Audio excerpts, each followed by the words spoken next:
Hello, everybody. Welcome back to the Cait Take Podcast. It's me, Cait, and I am so excited for my guest that is sitting down with us today. I'm sitting here with Zauner, and she helps sober and sober-curious humans discover the magic of alcohol-free living.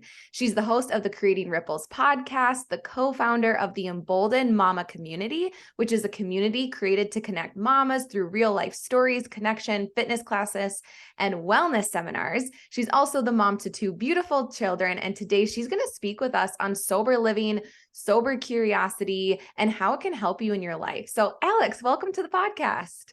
Thanks so much for having me. I'm super excited to be here today.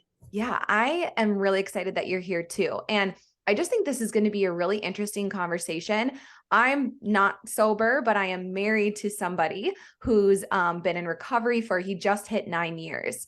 Amazing. So freaking cool. And you just hit, what was it? 8 years. Yep. 8 years. Yeah. That's so freaking incredible.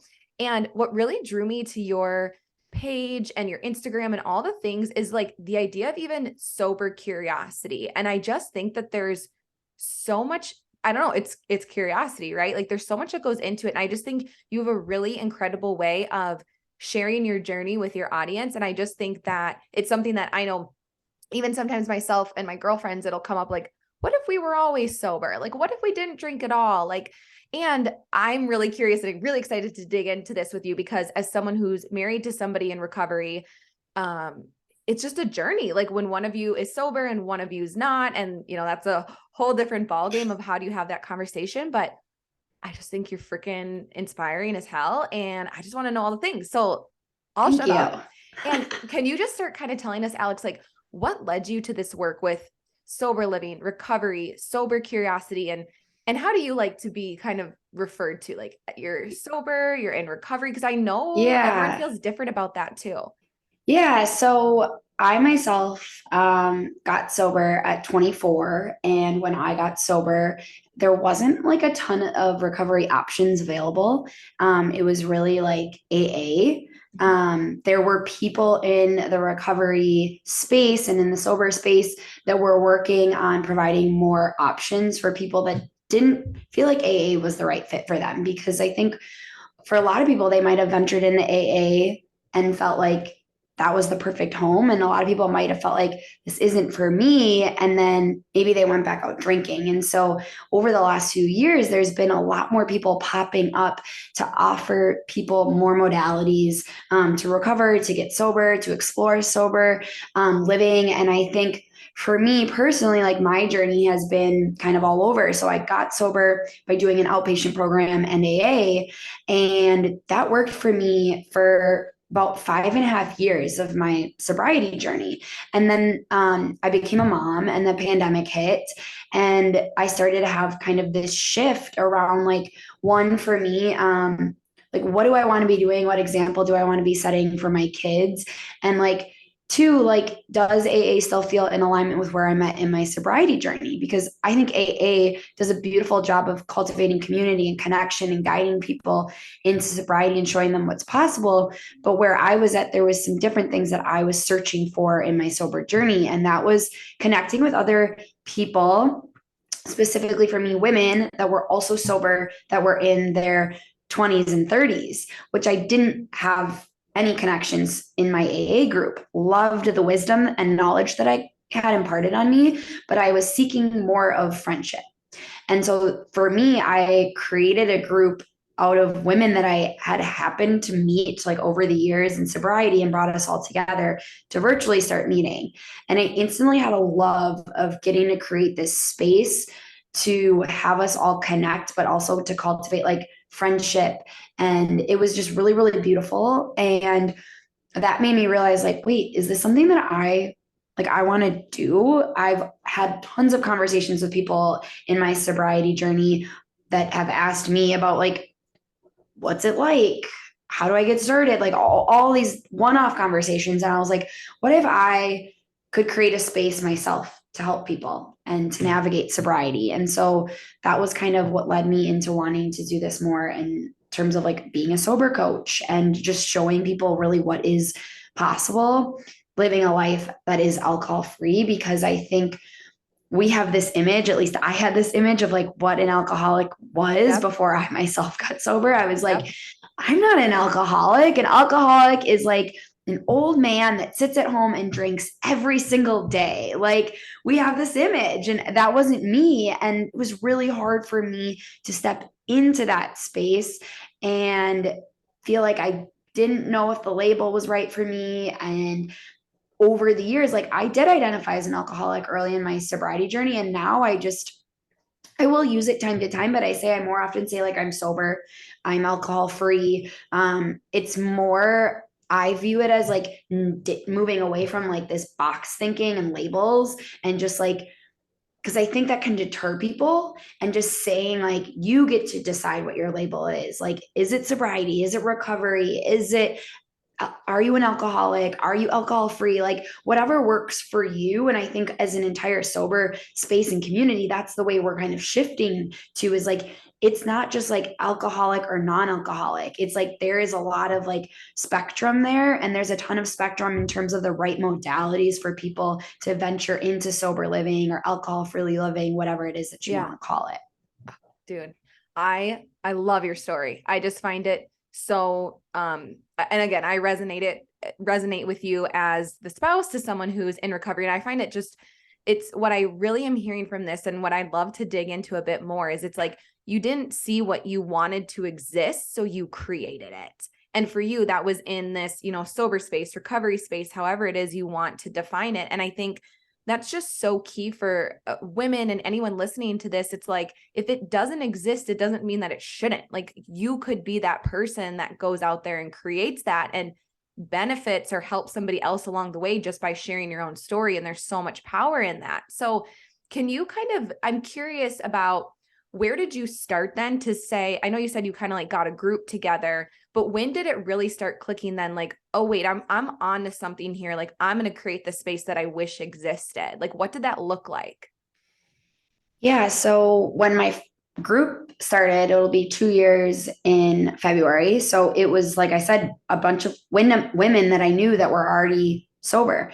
And we decided to start meeting on Tuesdays. And I loved what was creating there. And like, honestly, they are now my best friends, which I like think back to where I was early on in sobriety, where I felt good and I felt proud of myself, but I definitely felt alone out of the AA rooms, in terms of like having like connection with people that understood why I wanted to continue being sober, like why I was living this alcohol free life. And like, I appreciate all my friends that still do drink, but there's just something to be said about connecting with other people that are sober, and like the ways in which you just have to navigate life, because alcohol is so ingrained in our society and culture.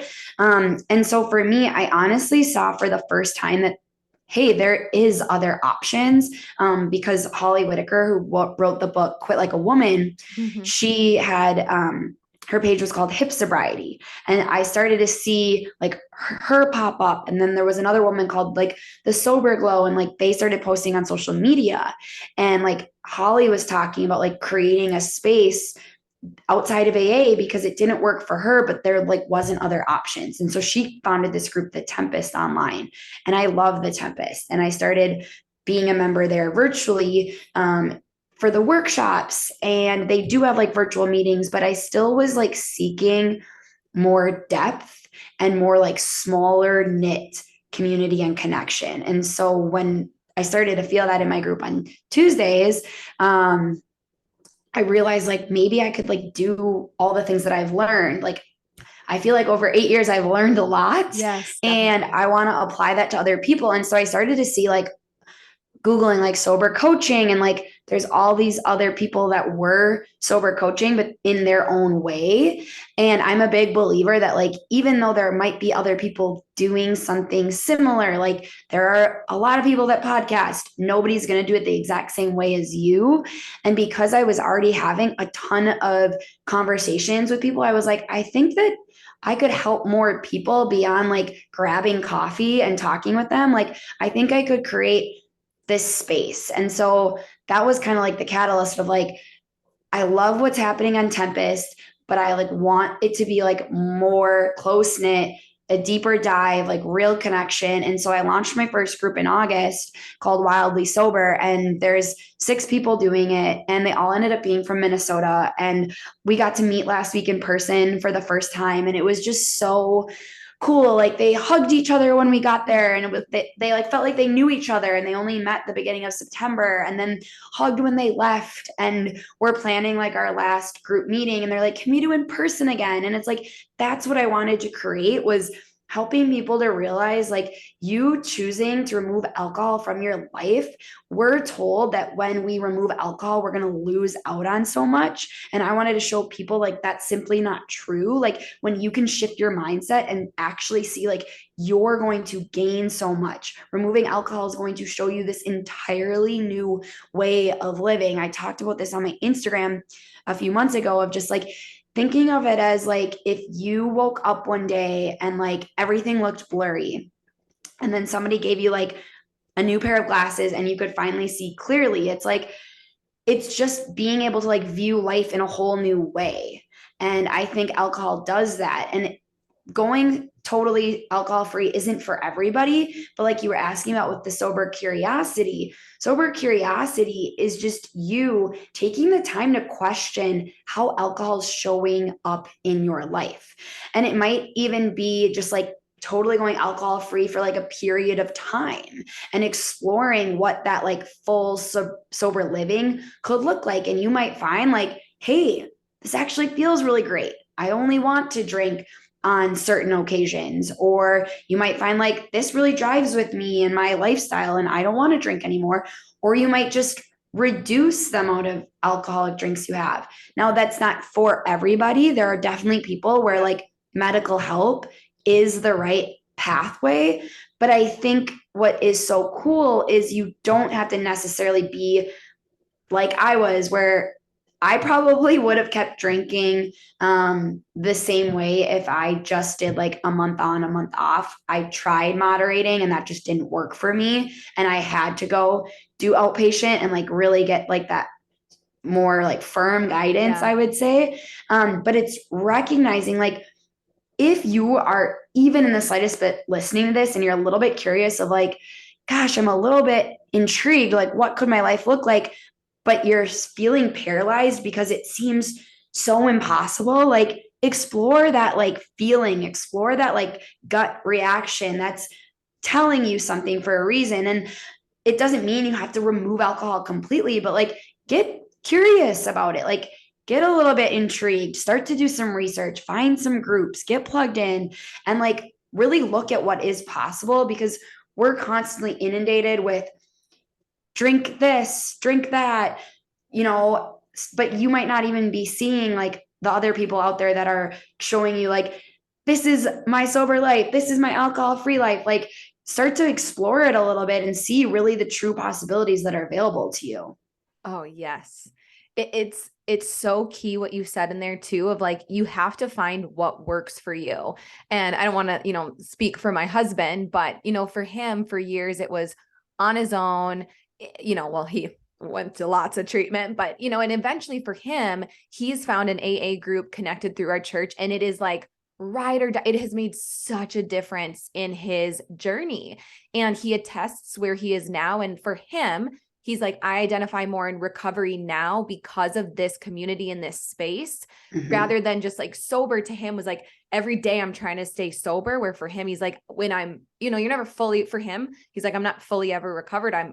For him, he's like, I'm always going to be an alcoholic. Yeah. But I just think it's so key that it's like, whether it be a therapist or, a gym class or whatever it is, it's like, find what actually works for you. Like, just because it's the first doctor or therapist or group or whatever, you can apply what you did there to other areas of your life where it's like, your intuition knows. And if you don't shut up and get quiet enough for your intuition to say, hey, maybe this way of modality isn't working for me, or even, do I need to get sober? Do I need to try it for a little bit? Like, even not just inundated with like mommy wine culture and all that kind of shit. It's just like, are you taking a minute to not be scrolling TikTok, not be on Instagram, not listening to a podcast? Like, get freaking quiet with yourself and listen to that voice inside of yourself, because what is it actually saying? I love that. I think what's important and what you're talking about is recognizing, like, one, if you are feeling like that, a little bit of curiosity, knowing that like you might go out and try a modality and it might not jive with you. Don't let that be what deters you from continuing to follow that like little feeling inside. Like it takes trying different things on. But the biggest thing that I think is like, if you are not plugged into a community or have at least one person that like is really supporting you and walking the sober path with you, it feels very isolating. And community and connection is like a must have in this journey. And there's so many things available for you to find that. And I think that's how you also learn like about all the different modalities that are available to you, because there's so many different things out there now. Yes.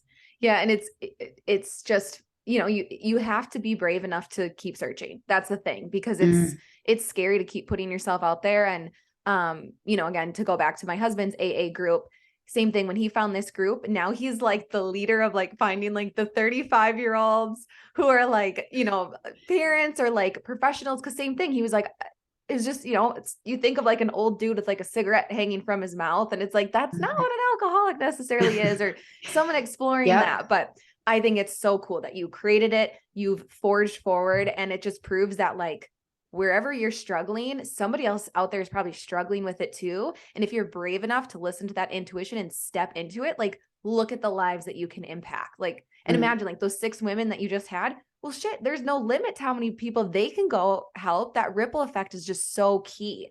I want to ask you, Alex, because I think you do such a great job on your podcast and your social media, kind of busting limiting beliefs. And whether that be, you know, busting the limiting belief of, you know, do I need to be so like, you know, everything surrounding sobriety, but also the limiting belief of what if I try to open this up to other people and no one like shows up. So can you talk about like the misconceptions around like limiting beliefs, abundance, like kind of how does that all play into each other? Because I think whether that be, I need to stop drinking, or even if it's not a drinking thing, if it's like, oh, I have this idea, but man, she already did it. Like, how the heck do you shut that voice up and bust through limiting beliefs? Because it's fucking hard. It's so funny that you're asking this, because I had a friend message me last night and she was like, I've had this thought around the things that we tell ourselves and like the voices of others that influence us and the limiting thoughts and things. And I said, yeah, like limiting beliefs, the false stories that we tell ourselves usually come about because at some point we had an interaction with somebody that said something to us and we've held on to it. And it's like this deep root thing that we've held on to. And like, sometimes we can trace it back to a specific point. Sometimes we can't. And sometimes it might even be something we once told ourselves that we're still holding on to. And it's just remembering like, these are false stories. There's no real facts to back them up. And I definitely still have limiting beliefs. She like was like, what are some of yours? And I'm like one is, who am I to coach people on sobriety? Or, you know, I am not a good manager. My full-time job, I manage people. Like they definitely still creep in. But what I've learned is what works is like, one, identifying that limiting belief, like naming it, questioning the thought, like when it pops up of like, I'm not good enough. Like, who am I to get this job? Who am I to get this promotion? Like, those are limiting beliefs that I think a lot of us can relate to, or like, I'm not a good mom. And questioning that thought and like asking, like, where did that come from? What was the stem of that thought? Was it maybe I was scrolling on internet and I saw someone else and they're talking about how they don't give their kids any screen time. And I instantly am like, fuck, I'm a bad mom. Yep. Sorry if you need to edit that out. But it's like, that's like what happens is like a lot of times it might even just be like somebody didn't tell you it. It's not a root cause, but the root cause is actually from you scrolling and like constantly seeing what other people are doing in their lives. And we begin to compare. And so once you can like figure out like, why am I having this thought, and start to question it, and then we begin to reframe it, right? So like, coming up with facts to back this reframe. Like, one, okay, like, who am I to coach people on sobriety? I have 8 years of sobriety. I've done numerous coaching programs. I've read tons of books on sobriety, and I've done my own research of different modalities. I've led countless groups. Like, these are all the facts that led me to initially even consider starting to coach people. And so when those limiting beliefs start to come in, I come back to those facts. And so as limiting beliefs come up, like if you're someone that journals or you have a notes page on your phone, like write that limiting belief and then write down the facts that you have to back up. If you get that job promotion and you start to be like, oh my gosh, like, I don't think I'm worthy to be here. It's like, well, first off, the first fact is they hired you. Yep. They put you in that role because they believe in you. That is the biggest freaking fact ever, if there is one. Like, they put you in that seat.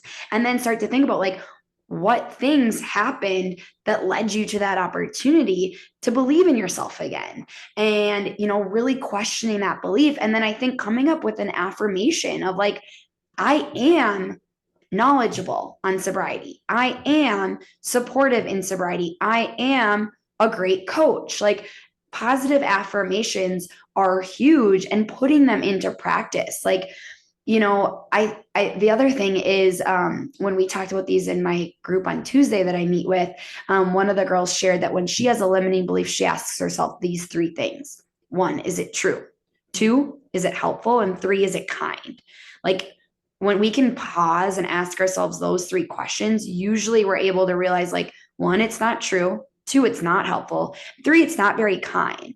And when I was talking to my friend last night, I said, what's hard is self-talk, right? Like, we are constantly talking to ourselves. We talk to ourselves more than we talk to anybody else.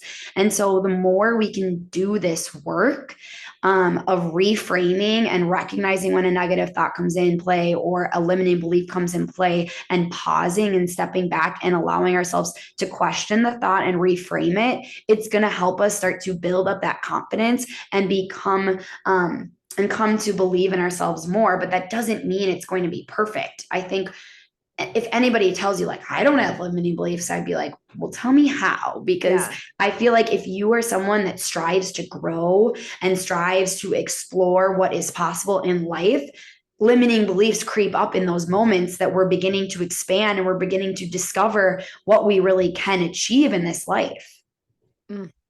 It's just so good, because it's like, those limiting beliefs, when you feel like shit about yourself or you're having those limiting beliefs, they're always trying to find the way to keep you safe. Like, that's what I always think about. And I love those 3 questions. I'm totally going to use those, but it's like those limiting beliefs are trying to keep you safe and small, but that's not life. You can't stay safe and small forever. So I love that reframe. And I always, like, if I ever am down on myself, something that helps me is I think about, what if I heard my daughter say that to herself someday? Like, if I heard Ellie say this, that, or, whatever, it's like, I would be like all over that. Like, oh, girl, no. So it's like, why do we think it's okay to do that to ourselves? But, easier I said love than that. done, but well, I think that practice. I will say becoming a mom has helped me, and maybe you can agree with this, has helped me to do more of the things that initially I didn't think I could achieve or I could do. I had the idea to start my podcast in January 2019. I didn't launch it until December 2020. And I thought about it for a long time. I had a lot of imposter syndrome, and I had my daughter in February 2020. And honestly, like, having her made me realize, like, I would want her to follow her passions and to create a life that she feels so much joy towards and can look back and be proud of. And it's like, why do I not feel the same for myself? And so like that helps me a lot too. And so maybe if you're not a mom, like thinking about any kids in your life or thinking about yourself as a kid, like inner child work, and like grab a picture of yourself and like think about like, would you say these things to yourself as a young child? Would you say this to your kid?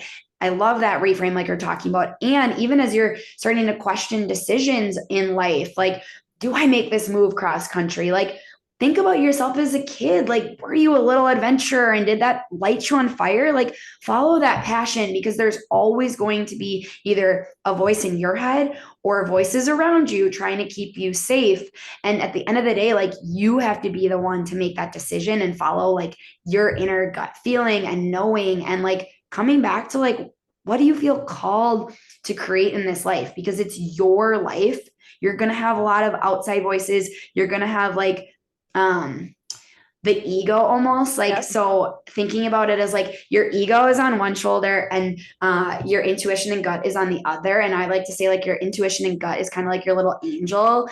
Even though it can feel like it's making you think about really crazy and wild ideas, it's doing it because it believes that you can achieve it, and it's a desire that you have deep down inside of you. And then your ego is over here trying to keep you safe, telling you like, it's the limiting beliefs. It's telling you like, who do you think you are? You can't do that. Like, you'll be so alone. And it's like the ego and the gut go back and forth, and your gut is like, you don't know what's going to happen until you try. Like, just give it a try. And I think if you can start to recognize when your ego is trying to hold you back and keep you safe, and then follow the gut and intuition and recognize it as an opportunity to expand, you're going to be able to just like go out and live this life that is so amazing. And it's not to say there's definitely challenges when you follow your gut and intuition, like, but I kind of got off on a tangent, but I just think it's important to recognize like playing it safe, like it might feel good in that moment, but you're going to want to look back and see that you went out and followed the things that you felt called to do, and you created a life that you can be really, really proud of and excited about. And I mean, I battle with those thoughts all the time of like, should I do this? Should I do that? And sometimes it's not always going to pop up the answer right away. But I think when you can get closer to like following that feeling within yourself, and then also like coming back to like who you were as a kid. And I love what you said about like thinking about like with your daughter too. I think that's huge. Yeah, shit gets real when you're raising a daughter and you're like, oh wait, I don't want her to do all that crap I did. But I don't think you went on a tangent. I think it loops right back to what you said with sober living, sober curiosity, and that unknown fear of like, if I stop drinking or if I explore this, I'm going to lose it all, or I'm going to be alone or not have a community, whatever. So for someone who's listening to this right now and they're thinking about, they're having a gut, their intuition is saying, girl, you gotta stop getting another Truly or, White Claw or whatever it is at the end of the day. What would you say to her? What's her first step? Yeah, I think if you are feeling like curious about what is possible within sobriety, I think the first thing is honestly just doing some research. Like, if you know other people that are already living that life, reach out to them. Because I'm telling you, like, getting connected from the start and having that accountability piece and being honest with them about like where you're at in this journey of just like, hey, I actually have no freaking clue, but I'm a little bit intrigued about, I see that you're sober and I'd love to just talk with you.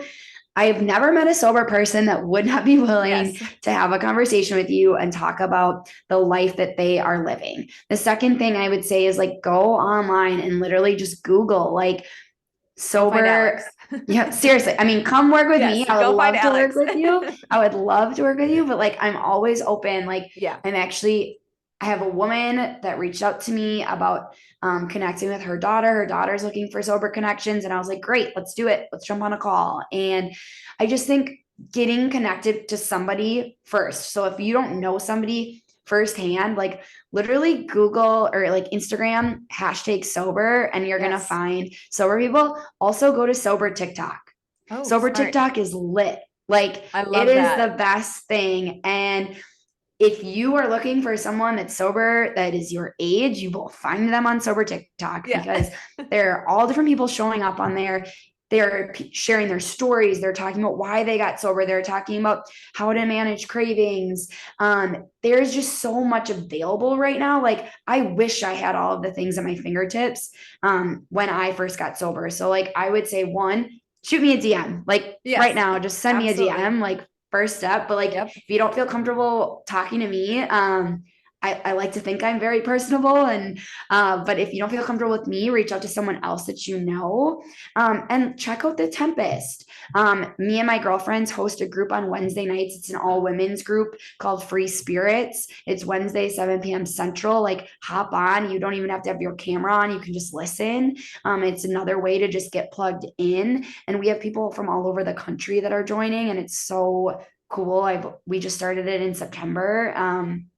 I'm getting ready to do another program in January. Like, I mean, I would be happy, like, literally to just talk with you. But I think the biggest thing is following that feeling. Like, it's popping up for a reason. And I'd be lying to you if I said, like, when I first thought about getting sober, like, I did not first think about getting sober. My family told me I should get sober. Yep. So maybe that's relatable to you too. But there are people in my group, they thought about it for a while. And actually, I just had a woman on my podcast that shared her sobriety journey, and she talks about like the contemplation stage of, like, she was in the contemplation stage for a while of like thinking about not drinking, wasn't really sure, kept drinking, started to moderate. And like, you might be in that phase for a little while, and that's okay too. And that's super normal. It's not like you might say, I don't know, I think I want to stop drinking, and you just stop. I mean, there are definitely people that have done that, but know that like it's a journey to get there and to figure out what works for you, to find the right path. But like we were talking about earlier, Cait, of just like knowing that it takes a little bit of trial and error. And I forget exactly how you said it, but I loved it because it was like, be brave to explore something that you said. And I think that's like so important. Work. Yes. Yeah. Oh, I love it. I also feel like as I'm talking to you, I'm like, I could literally never put you and Zach in a room together, because it is so true. Like I feel like anyone we know too through like his AA community, it's like, oh Lord, we're going to be here. Cause it's like the old, like the old war stories of like, it's like, oh God, I love you. Okay. I could talk to you forever because I find this absolutely fascinating. And I feel like you just did just such a great job of kind of debunking some of these myths. And I loved the limiting belief talk and all of those things. So we're going to link, if you're listening to this and you need, like Alex said, like reach out to Alex. If you are curious about this, or if you have a friend, we're going to link all of her resources in the show notes so that you can kind of dive into this. And so Alex, we always kind of end that's all we have time for. Like I said, I could literally talk to you all day, but thank you so much for sharing all of this. And before you go, I just have a couple of questions that I always ask. They're completely off topic, but they're just kind of fun for my guests. So the first one is, what is your go-to coffee order when you go to get a coffee? Or if you drink matcha or tea, but like we're coffee people on the Cait Take. Yes. Well, right now I had to get this before. This is why I was running late. It's okay. I'm a Starbucks girl. If I get Starbucks, I like to get local if I can, but if I get Starbucks right now, my drink is the caramel brulee latte, no whip, with oat milk. It's probably not good for me, but that's okay. It's delicious. But if I'm drinking at like a local coffee shop, I love Spy House, and I like to get the oat milk caramella. So if you're local to Minnesota, go and get it. It's delicious, hot or iced. Spy House coffee too is always like, woo, like you're just like, you're ready to go. Yep. Okay. And I know you're about to go teach your fitness class, but what is like your go-to workout song right now that if you hear it, you're like, fuck yes, I'm going to crush it. What is like your on repeat right now?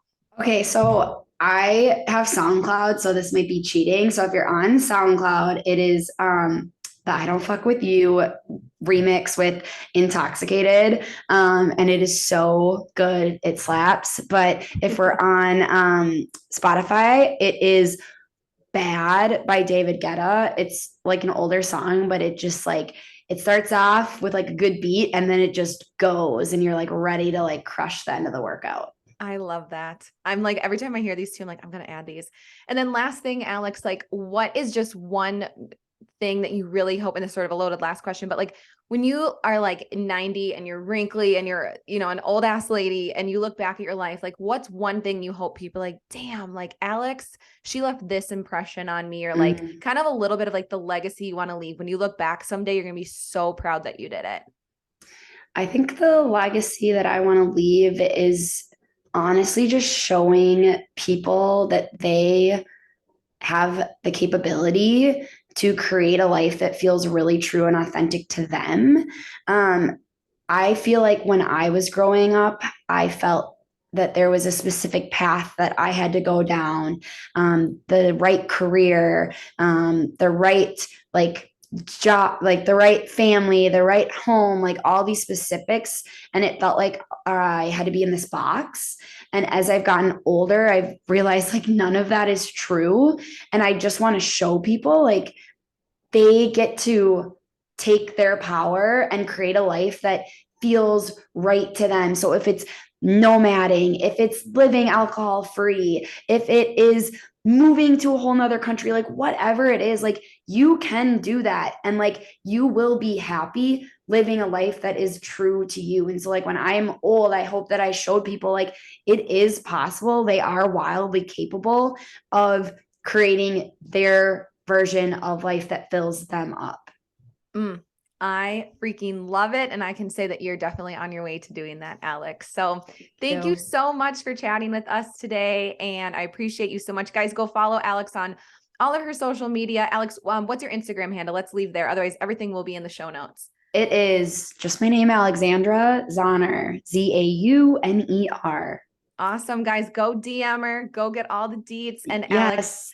Alex, thanks so much for being so awesome. I'll see you guys later. Thank Bye. you.